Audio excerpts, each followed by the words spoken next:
దేవాలయంలోకి వెళ్లే ముందు కాళ్ళు ఎందుకు కడుక్కోవాలి? గుడికి బయలుదేరామంటే స్నానం చేసే బయలుదేరతాము. అయినా గుడి బయట పంపు వద్ద లేదా బావి వద్ద మళ్లీ కాళ్ళు కడుక్కుని వెళతాము. దానికి కారణం స్నానం అయ్యాక బయలుదేరే ముందు చెప్పులు ధరిస్తాము. ముందుగా గుడి బయట పాదరక్షలను వదలి పంచభూతాల్లో ఒకటైన భూమిపై నిలబడి పంచభూతాలకి అధిపతి అయిన నీ వద్దకు వస్తున్నామని మననం చేసుకుంటూ ఆపాదమస్తకము పరిశుభ్రం చేసుకోవటానికి తొలుత 2 కాళ్లు వెనక ముందు తడిచేలా కడుక్కుంటాము.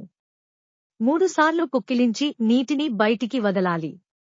దేవా, శరీరము, వాక్కుకి మూల కారకమైన నాలుక, నోరు కూడా శుభ్రపరుచుకుని నీ ముందుకు వచ్చి ప్రార్థిస్తున్నాము. మమ్ము దీవించు అని అర్థం.